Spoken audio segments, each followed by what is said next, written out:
Hello! And welcome to FECCLES on Love. And as it is the start of the festival, welcome to the Edinburgh Fringe, the only place in the world where free shows are worth more than the entry price, and a paid venue can leave you upset, confused, and penniless.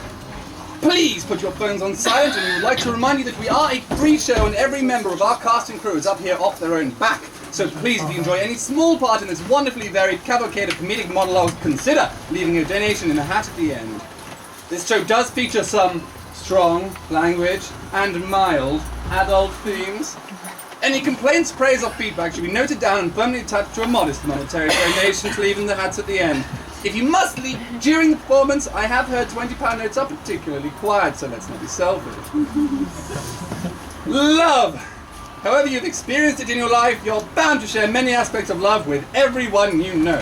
The happiness, joy, familiarity, community, hilarity, and warmth. Just as much as I'm sure you know the pain, sadness, despair, coldness, and feeling of utter loss. Still, we must pick ourselves up and carry on.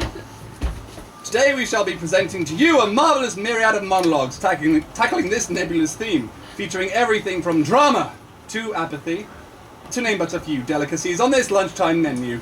We're immensely excited you're here to join us on this journey, and we hope to leave you utterly spent with satisfaction.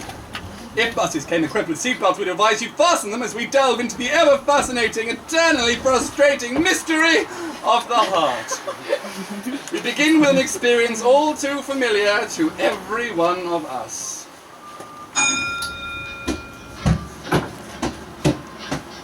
Oh, fondness.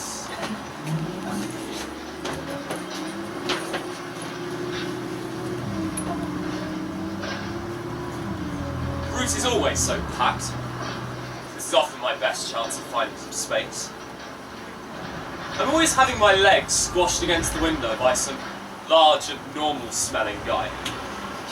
Worse, I'm being forced to listen to some girl with her overpriced headphones that she has for her so-called music.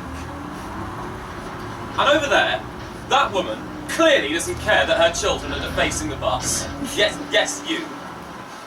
And that one's pouring his drink on the seat. She's literally watching her son get away with vandalism.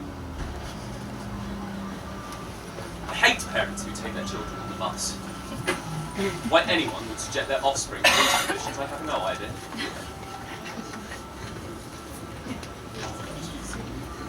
Oh God. I just made eye contact with that chap sitting right at the back.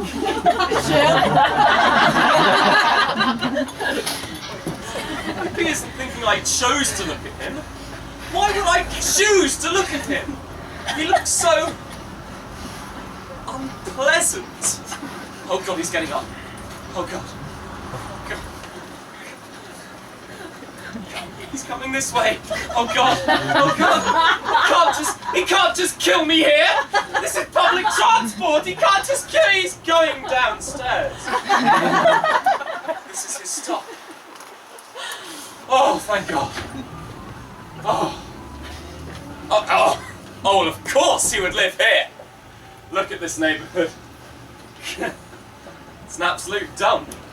Hello? It's her! The brunette with the duffel coat! She's getting on the bus! Oh, of course you would live here! The rose among the thorns, the diamond in the rough. She always comes upstairs, the princess in her tower, overlooking the world below her.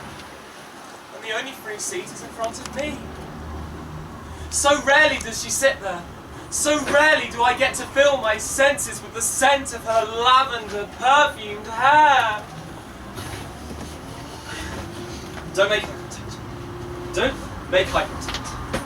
If she caught me staring, she would think I was a freak. She'd never take this bus again.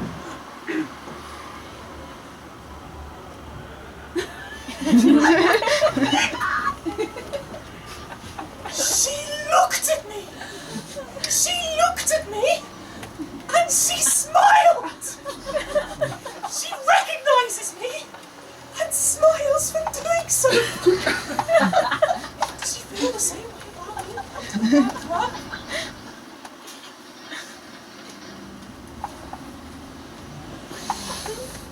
Oh, Lavender, never change your personal hygiene regime, my brunette beauty. Oh. Maybe I should just tell her how beautiful she is. No, that's a stupid idea. She probably knows how beautiful she is already. I'll just say hello.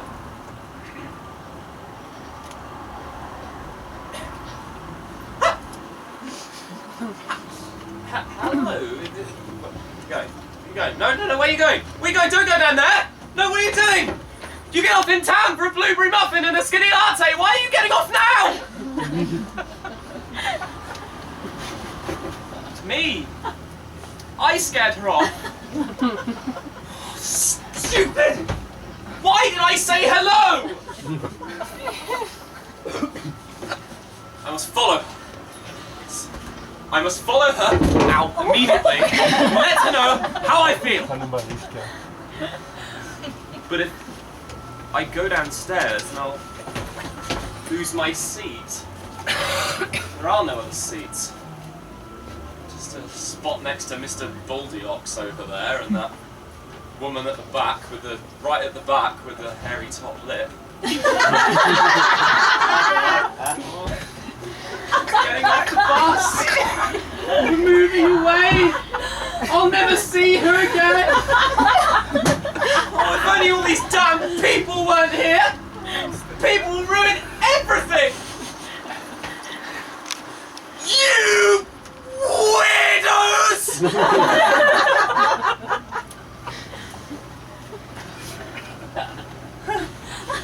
Hi.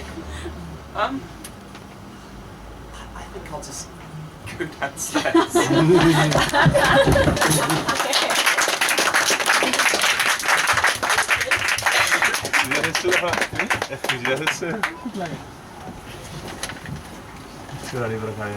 I admire, adore, adulate. I'm attached to you, captivated by, crazy about you. I am enamored of you, enchanted by, fascinated with, fond of you. I canonize you. I care, cherish, I choose you. I deify, delight in, and dote on you. I esteem, exalt, have fallen for you. I am head over heels for you. I glorify, go for, and have lost my heart to you. I hold you dear. I hold you high. I idolize you. I like you very much. I long for. I prefer, prize, thrive with, treasure, venerate, and worship you!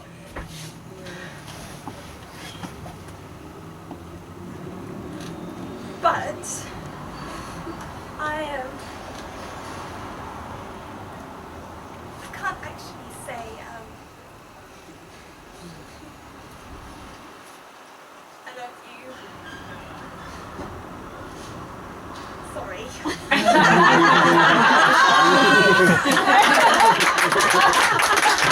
Well done to both our starting acts.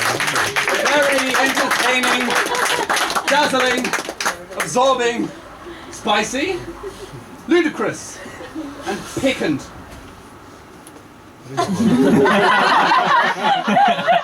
As you may know, we are part of the Laughing Horse Free Festival. And on the subject of horses, the most romantically inclined of all equine mammals. Let's welcome our next pieces.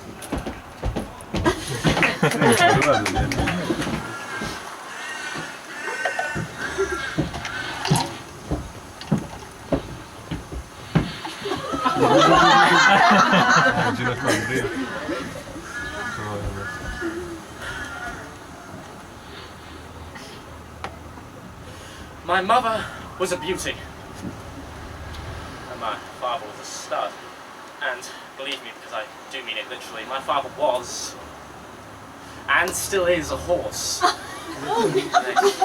say that, like in the mountains, having a hoof flout, which usually ends up with someone killed, but rest assured, no animals were harmed in the making of this show. Instead, the early years of my parents' stable relationship were made up of of awkwardness on the parts of, well, just about everyone, really. It was all welcome to the neighbourhood. We should have tea sometime. We'll bring crumpets and other human things. Join us. Just you. Not your horse husband. But my parents were always unfazed about it. They kept their cool. My father had to convince his own parents that all humans were horrible creatures that wanted to work animals to death. That they were creatures worth loving and that it could all work out. And if I don't say for myself, I do believe that I prove nay, say as wrong. That does not, however, excuse the fact of, well, me. I've been through a lot of shit to be who I am today, standing proudly on my 4 legs. But do you have any idea how embarrassing it is to be the kid in school who plays a horse in plays? I hated nativity plays. There's not even a horse in that. Oh, it's all right for the kid who plays a tree, but he isn't a tree. I mean, some people say to me, oh, it'll never be good enough, you horse folk. Next thing you know, we'll be taking our jobs, and then where will the economy go? Well, I don't know. We're not the ones crashing it. I have idiots who tell me you've got it, flaunt it. What does that even mean? It's like they say 70% of my body is composed of booty. I can't even tell you how embarrassing my teenage years went. What are you doing after school? Oh, I'm going to get drafted. That's what my father did. Oh, you're joining the army. Well, that's something great with someone with Paul to do for our country, I mean. Actually, my father was a draft horse for a while. Oh, well, of course, that makes sense for someone to... Of course, how silly, isn't it? Yes, but he's a salesman now. Best the company's ever had. Turns out the only slogan better than I'm on a horse is I am the horse. Take success out of the equation. But while my parents managed to find love, I believe they did so at the expense of my chances to do so. A couple of nights ago, I eavesdropped on my parents through a crack in the living room door. My father was sitting majestically upon a bale of hay, sipping a cup of tea, reading the newspaper, monocle perched on his left eye. He's a left-eyed reader. Anyway, my mother was sitting next to him, braiding and unbraiding his glorious golden mane. Mine was never that golden. She was sniffing and had a tear in her eye. It might have been hay fever. But anyway, she looked up and said, "He's so sad.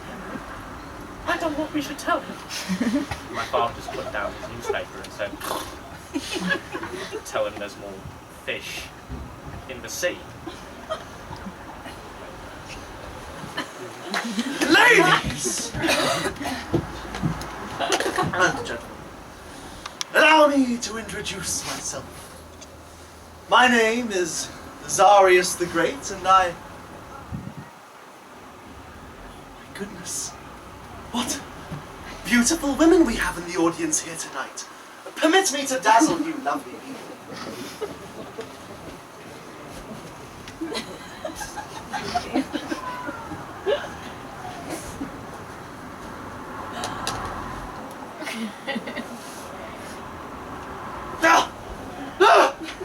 Bertie!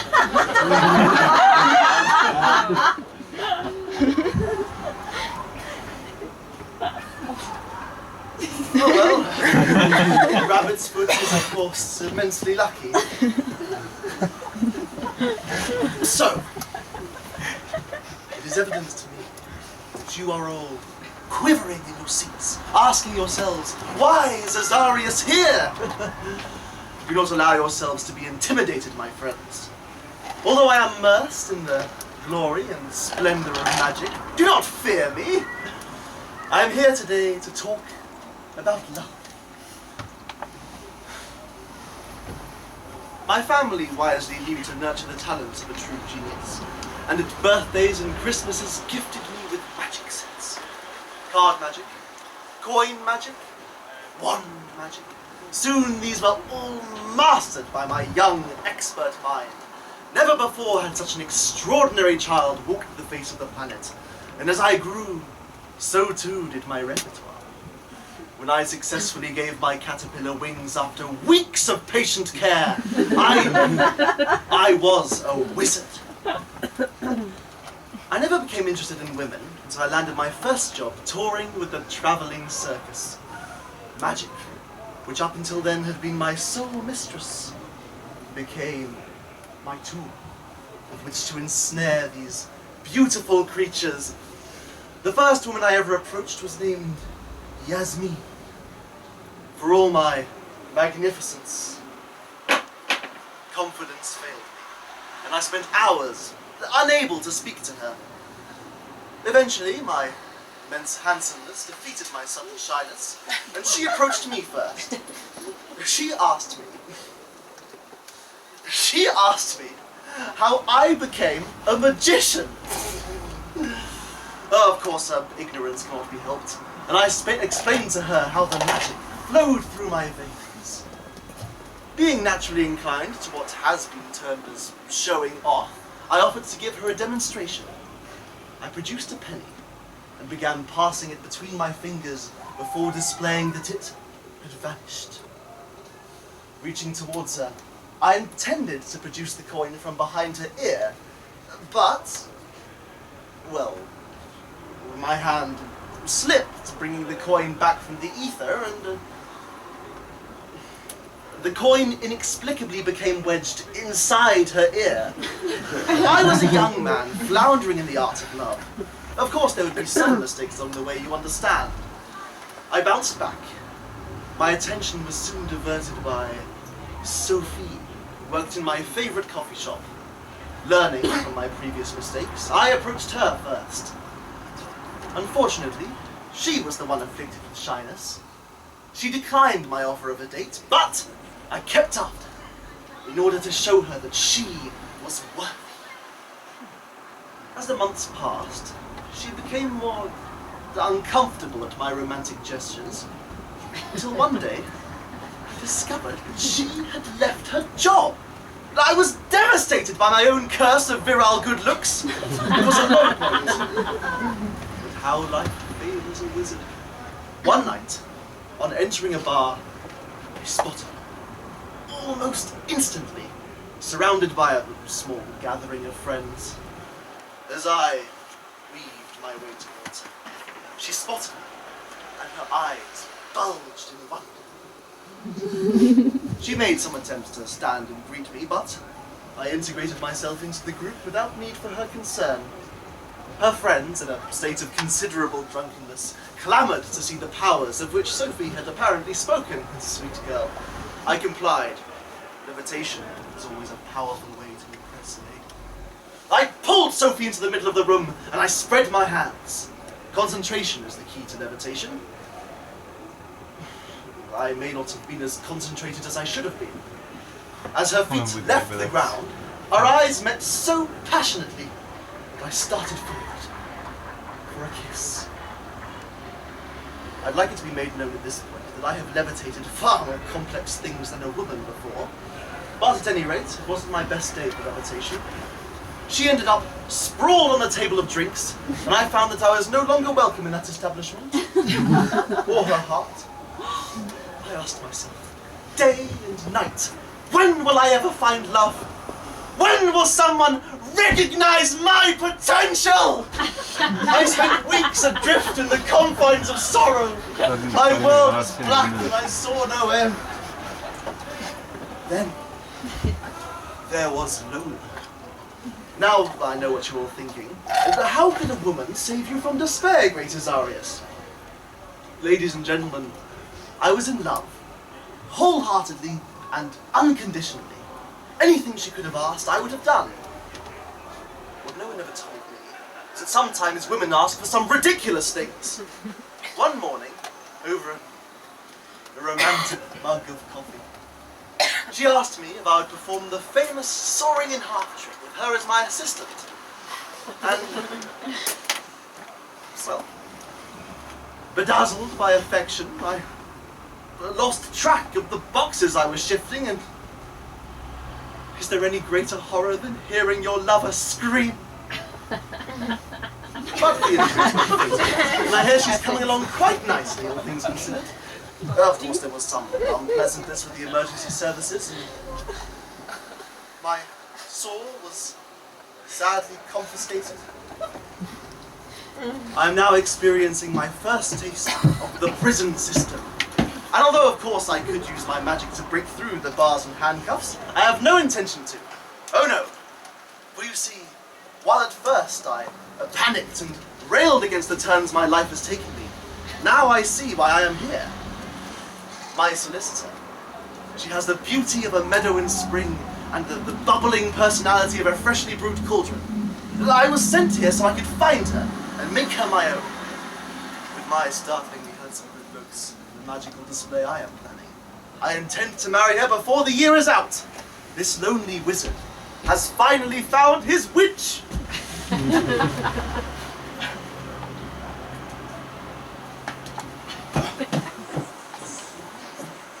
All men are pigs.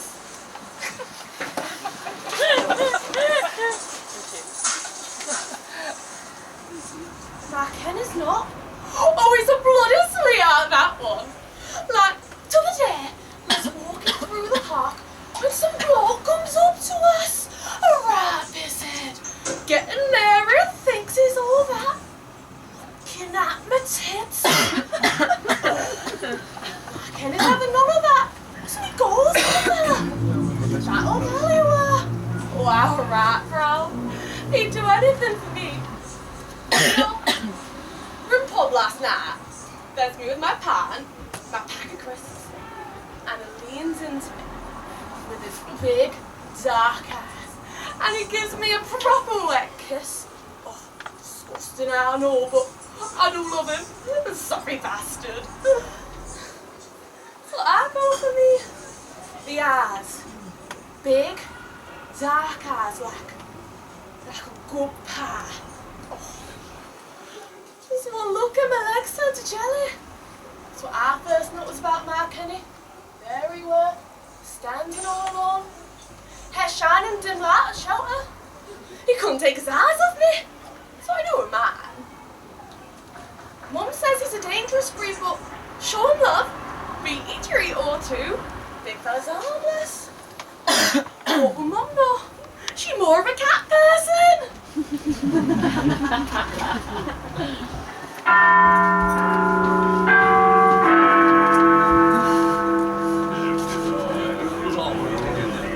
Thank you, Mrs. Speaker, for allowing me to speak about this weighty issue in Parliament today. I know that certain members thought I'd better take my radical ideas elsewhere. And as for my good friend, the Mayor of London, he was so shocked that he accosted me in Parliament Square with such intensity I could hardly see through his charismatic spittle. But there it is. I'm here today for love, Mrs. Speaker. Love. I feel the need to go back to basics, or at least see if we have the ability to do that. My husband, or ex-husband, he now haughtily calls himself, used to say to me, Cicely, my honeypot, I fear there is no love left in the world. However, the fundamental issue that I'm bringing before the House today is this, that we no longer trust love, or any angle, political, satirical, poetical, stalkeristical, standoffable, mutual abuse people take on it. Take a constituent and friend of mine, for instance. I shall not name him, because I do not wish to start a precedent to this. Since last time with the bananas. My right enormous friend was accused of being a stalker, a pervert, a creep, amongst other things, when truthfully all he was guilty of was being too open about being head over heels in love with a girl he knew. It's not done. It's been argued that he thought this country himself, being seen following her across London one day and changing 4 buses in the process. She then came home that evening to find him on his knee in her bedroom, filled with bouquets of carnations, which ran a hitherto unseen allergic reaction, and shortly afterwards an unseen legal reaction. But that being said, if he had stepped back and let nature's take its course, he had been condemned as unleashed, weak, a notorious player at pink oboe, with no manhood, no backbone, and no ability to seize the day. He is condemned to be lonely for the foreseeable future. All things considered, Mrs. Speaker, it seems rather futile of me to bring this issue of love and the suspicion it now entails to the House, because no government can ever regulate love. Imagine it, the Love Regulation Act 2013, that children generations down the line will learn about history lessons. One individual, when approached to loving another individual, will love the latter back, unless he, she knows of him, hers, with a criminal nature. It would be the final straw. The public would snap. It would spark the revolution that the tolerant, tea-drugged British pride themselves of never having carried out. The love revolution, we would call it. But give me, Mr. Speaker, given my reputation in the House as a rather moving and eloquent orator, it seems rather remiss of me to waste parliamentary time going off on tangents. My point of being in the House today is that the government hasn't found a way of fighting suspicion when it comes to love for one another. If we no longer trust love, does that leave us in a post-love age, my honourable friends? And if one cannot love the latter for the latter's own sake, but only for the bonus, the banter, the bitching, the bread money, the babies, the bananas. Sorry. Sorry. Memories. Whew. Sorry. That the latter might provide. Then was my ex-husband correct in saying that there is no love left in the world?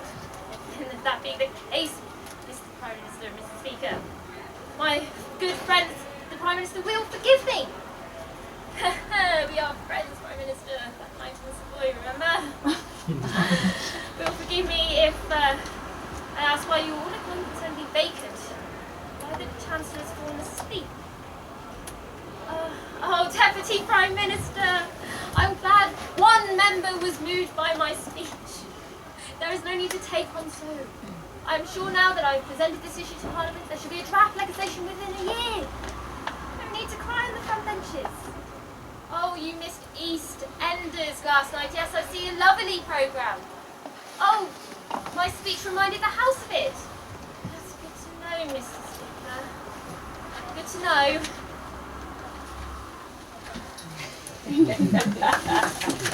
Thank you, performers, for that wonderful selection, ending with a nice, serious political note, which makes it only fitting our next piece to start with a somewhat politically incorrect note. And so, I would like to... Oh, shit, sorry.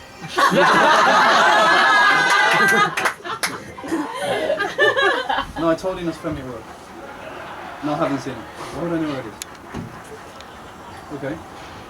Okay. No? Yes. No, I'll grab some up. I'll pick some up on the way home. I thought your mother was going to be over tomorrow night. I'm not raising my voice. No. Just listen to me, please. Come on, just listen to me, please.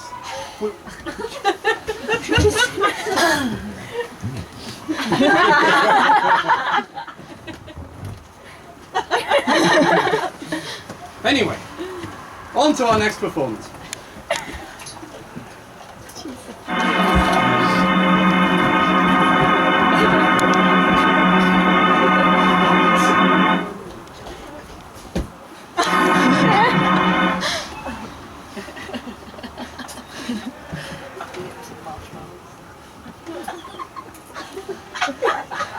Innumerable failed efforts connected with women, I found her. A lonely figure, one to whom I believed I could relate. She expressed delight at having her dainty knuckles consumed by my plump lips and luxurious antics. Most polite and romantic gestures. She would display her lounging all over me, sleeping in my arms, but it stirred very little music in me. I found that she did nothing to rouse my passions.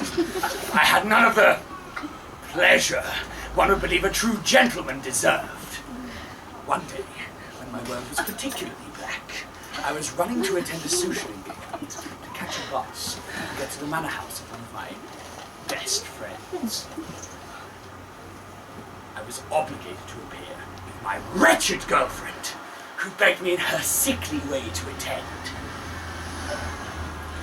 I had just tripped and missed the bus, fell flat on my face. I felt myself lifted to my feet by a great benevolent force, and I turned my eyes to perceive the most endlessly fascinating creature I have ever beheld. This paragon of a man discoursed with me a little while as we waited for the next bus. Before long, he mentioned his love of the musical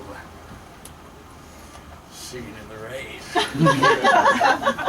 The clouds of blackness that had lain upon my heart began to lift, cast off by the perfect cadence of this extraordinary man. My saviour struck up the Act 1 finale, and I joined in with a voice I had never fully unleashed before. Semi-operatic, beautifully loud! I never wanted the bus to arrive. I was enraptured. However, the bus came and carried me. It was elaborately bedecked with marble pillars and chandeliers. In the centre of the room stood proudly a painstakingly crafted giant glass sculpture of Venus. All asked where my lackluster girlfriend had gone to, but I did not care to answer them, searching around instead for some bars of song to sing. Then she strolled in with a discordant, haggard aspect. I forced her aside and tried the room. I went along with her advances, as any true gentleman would.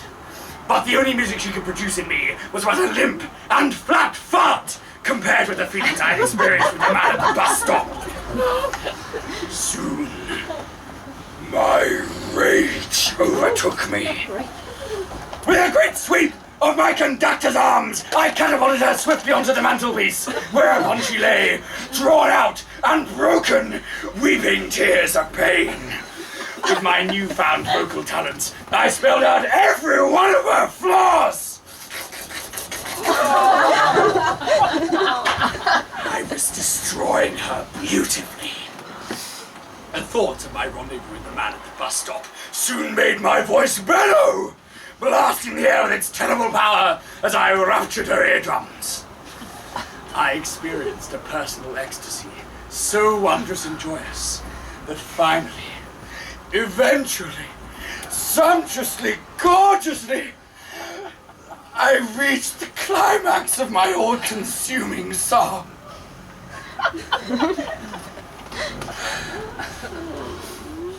I left her there as I reveled in the newfound bliss of my melody. I strode out into the main hall. The music drifting over the crowd was, in that fated moment, my favourite song from Singing in the Rain, the eponymous Act 1 finale. I swelled and felt my power rise within me. I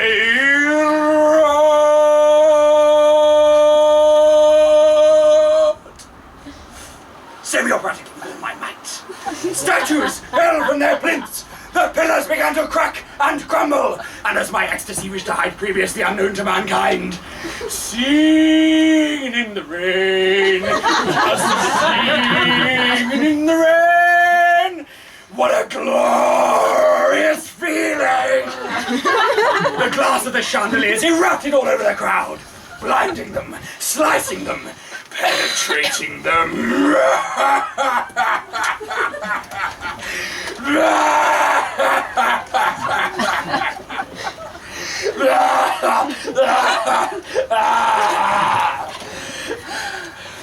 The glass fetus in the middle shattered as I released the last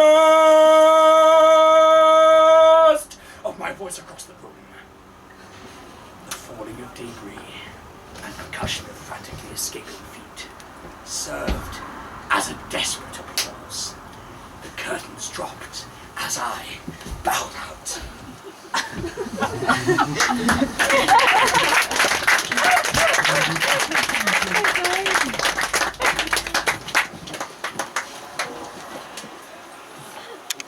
I am now going to read you a poem entitled Paradise Misplaced from my first collection of verse, The Blind Muse of Greenbridge, currently unpublished. This poem concerns a young man who I used to know, and my thoughts and feelings surrounding his sudden disappearance over 4 months ago today. Please note, I may take pauses for emphasis, so please do not applaud, because you will applaud, if there is a pause, as you will spoil the flow of my art. You may clap, and I say you may clap.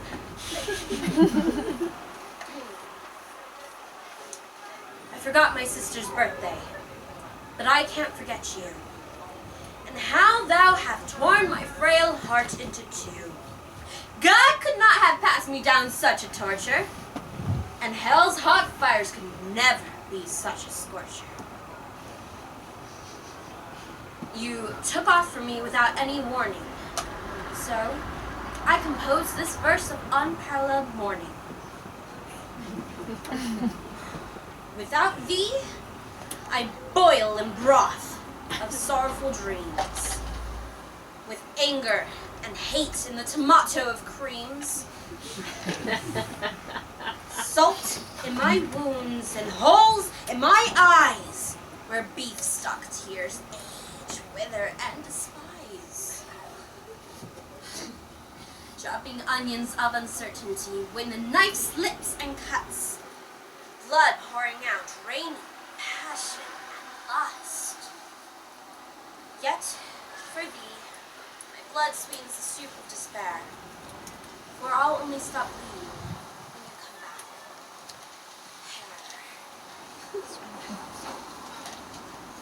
I recall well the eve on which we first met, and the feeling I had, oh, I'll never forget. Cupid never shot an arrow so sharp, as he plucked the music out of thine voice like a harp. And to this day, I will never know how any goatee can compare to thou. 15 years my junior, yet our love grew at great, brought there together by the warm hug of fate. Our love soon shone forth without any defect. Our moments together were, oh, so perfect. With you, I was wet with joy like a seal, and could have swum cleanly through any ordeal. So, netted by you, I picked up my quill and attempted to paint you in words that would thrill.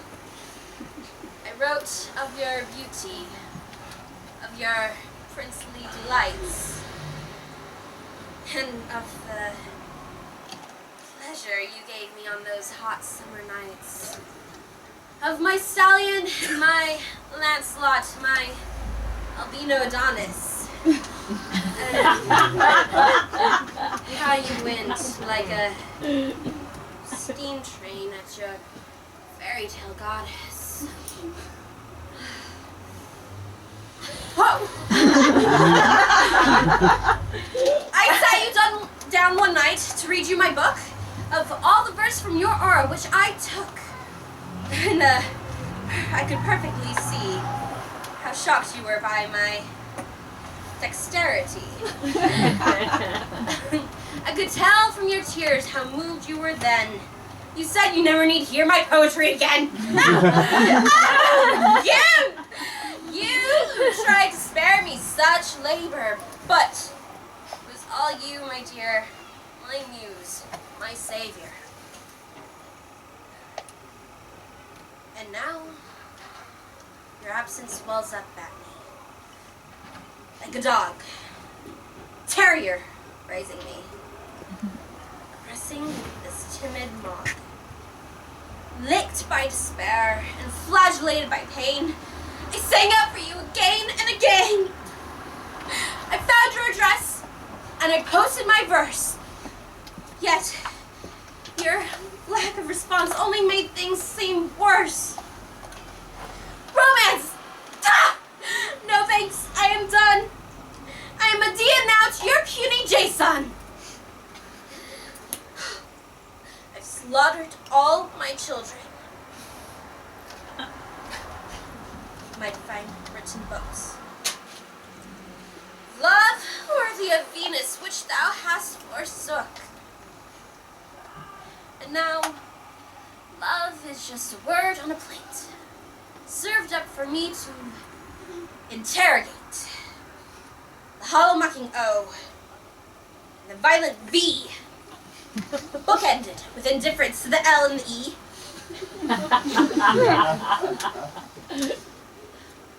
But, you wrote it out clearly.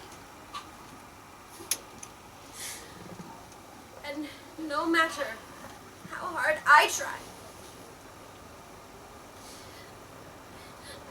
I just can't spell out love with you.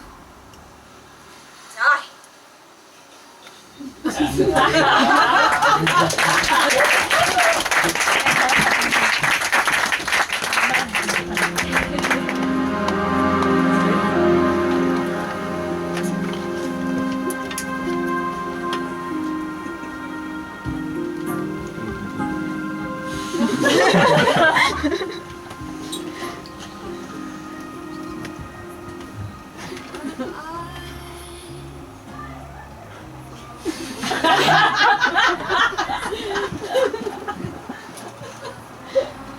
Deep affection or severe attachment. Not abstract things. Perhaps something more concrete.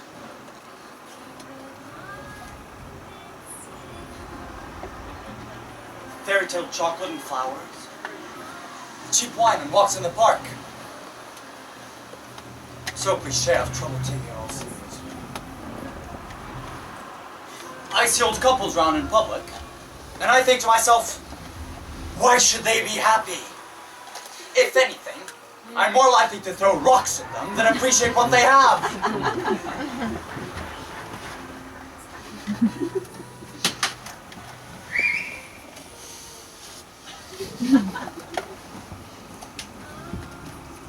Come love me.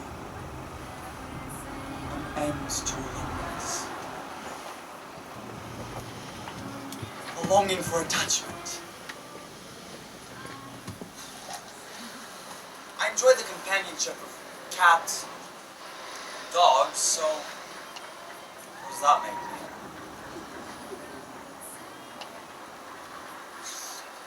Love is just a word. Are words empty without their context? Does the word love have some specific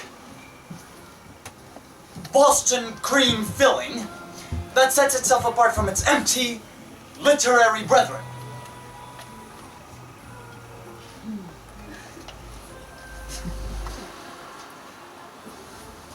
Never was that good English. And I'm hungry again.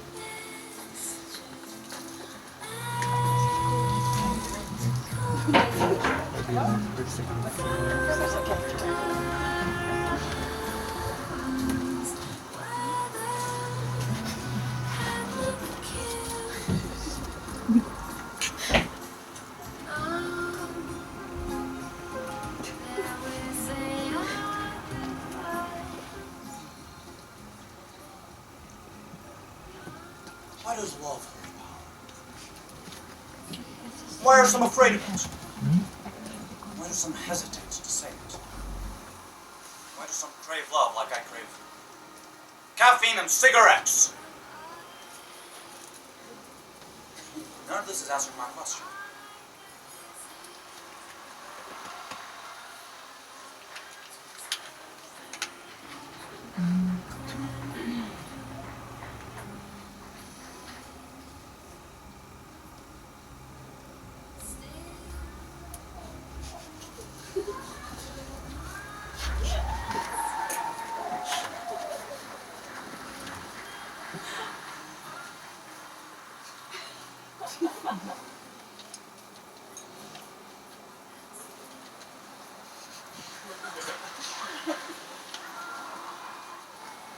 Physical, not material, abstract,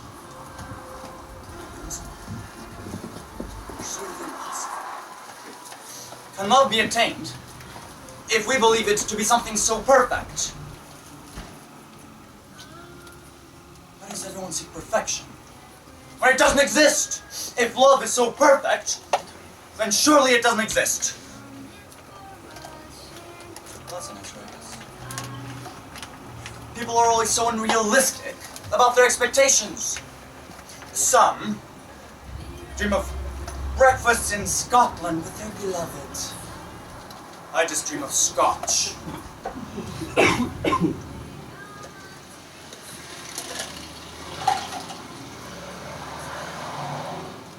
What is love?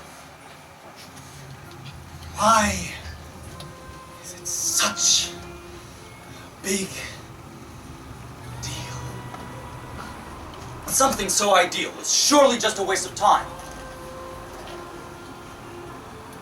Why am I so hung up on this? Just squabbling to myself.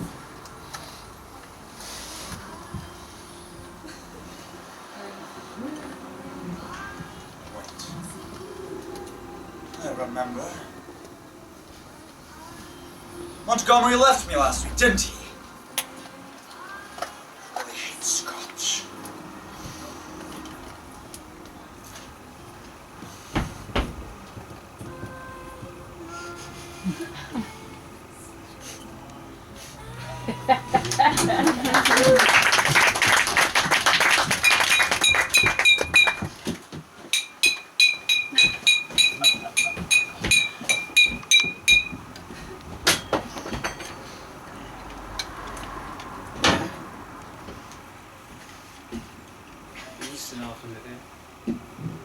Oh, here we go. Ladies and gentlemen, I have known this lovely couple, this happy couple, for a very long time now. Well, Jake anyway. Suffice to say, I have seen them through better and through worse. She's better and he's worse. This then makes me the perfect man to make the best man's speech. Hold on. Bear with me.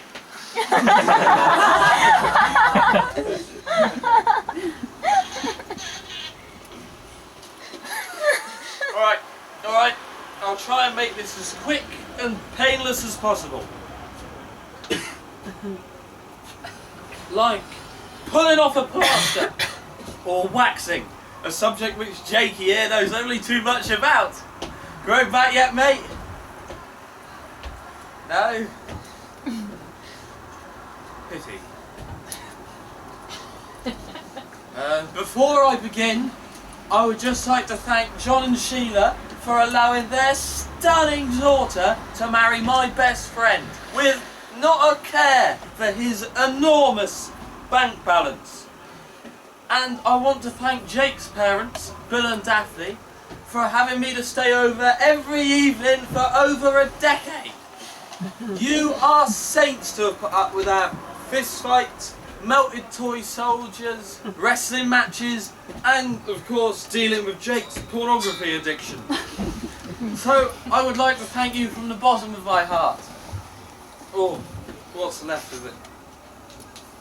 Where do we get to? Ah.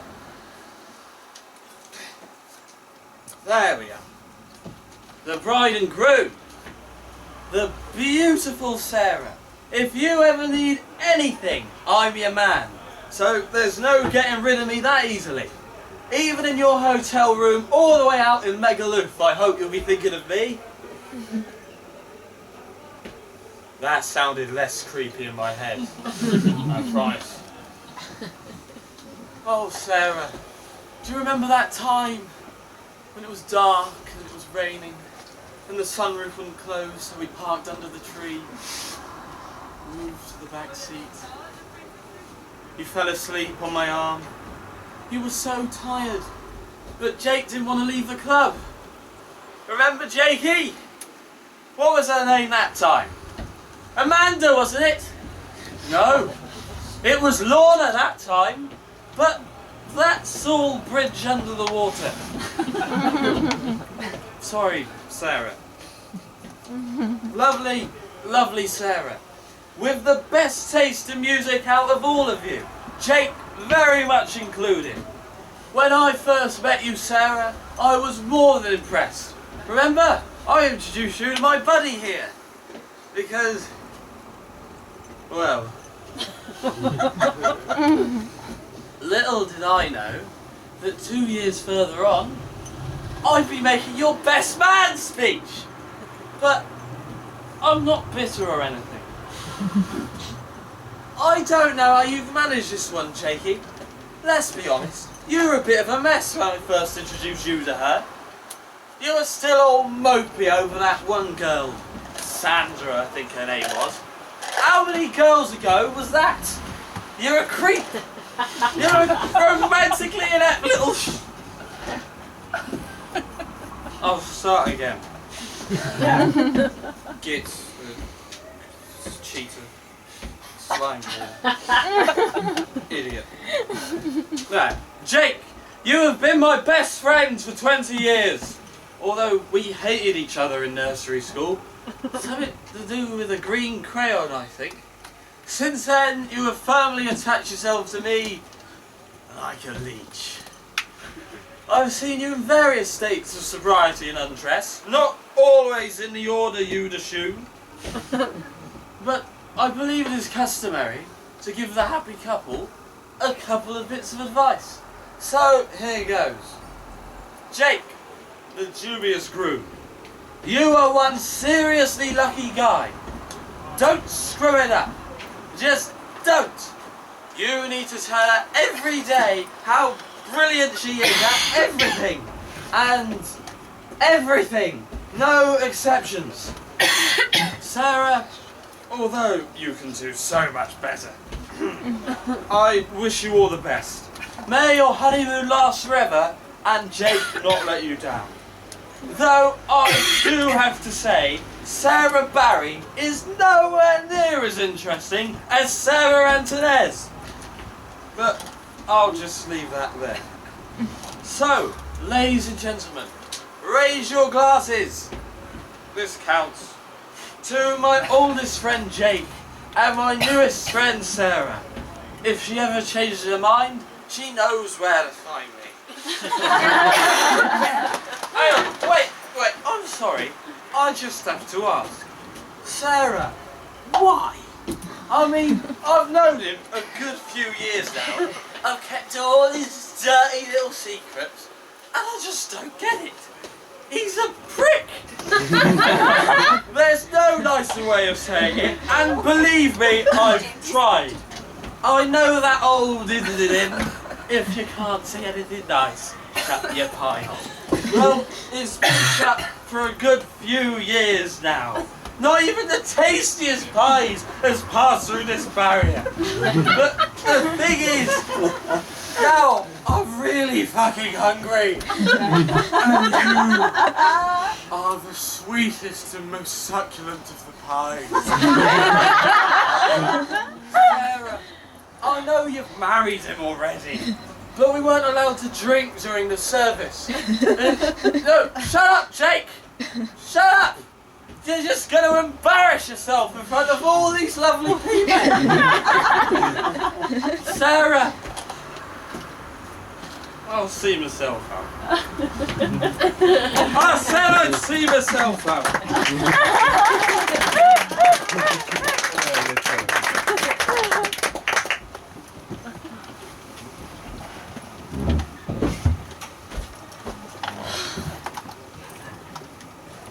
When you break up with someone that you really cared about, we all go through the same motions. The denial, hysteria, the hatred, all of it. But eventually, when you get to the acceptance part, the birds begin to sing again. You smile, and you don't expect to, and you find yourself generally carefree and thinking about the past at all. Yep, life is good. And then you see him. Shit. You didn't expect this to happen. You kind of forgot you existed. So, in those first few seconds before your paths inevitably cross, every possibility of what will happen goes through your head. I think everyone's first instinct is mostly the same. Hiding. If you're really going to go for this image, you have to be ridiculously quick. Otherwise,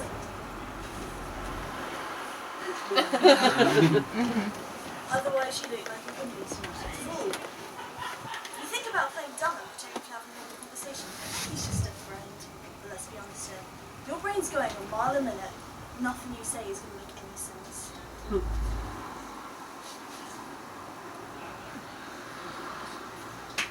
Hey! It's been so long! How are you? I've been great. I've been having the best life ever, and I've been thinking about you at all. Because you really didn't break my heart, and I didn't cry myself to sleep last night while trying to smell you on one of your old t-shirts and singing, "Baby, can I hold you tonight?" Not at all. Those are the thoughts that make you panic. The ones where you come out of it looking like a complete idiot.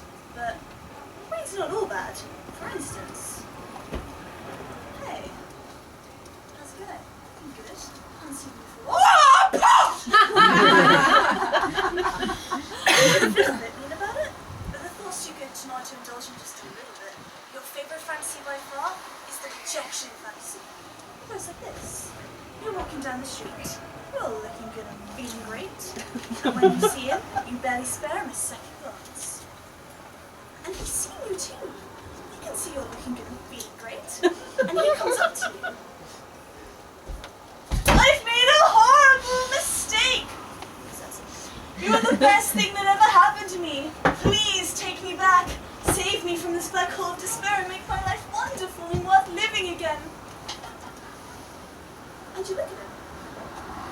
You look at how desperate he seems, and proudly and defiantly, you say, "No!" Your smile on your face is gigantic, and you raise your hands into the air in triumph, because you've just experienced the single greatest moment possible after any breakup. But as much as you're smiling, it's all in your head. In reality, you're still in the middle of the street and you're about to cross paths. You ask yourself, what do any of these possibilities even matter? Do you really feel that scared? Do you really feel that in need of revenge? Life's been great since your breakup, and in the grand scheme of things, you know, hey, that walking away is the best thing you can possibly do. And before any of all those fantasies you spoke of ever being played out, you find who's decided for the best too. Thank you very much for sharing with us a very entertaining view on love's end. That being said, we must now all move on, as we've come to the end of this afternoon's performance. I would like to ask you to join me in a round of applause for our performers and writers. Give them what you catch on love.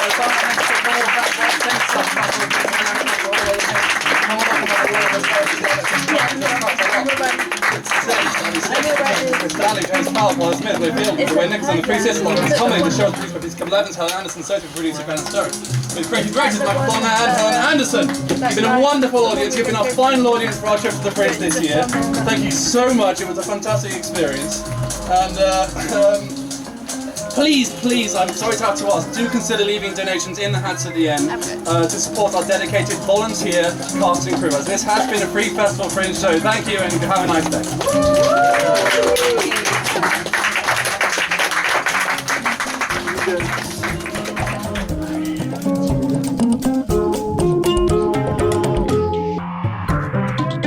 Il se cautérise, ce sacré patapouf. Venu de la verrerie, il dit toujours la vérité et se marbre seul dans ses lignes biscuitées. Par terre, étendue, la girouette coule de girofle.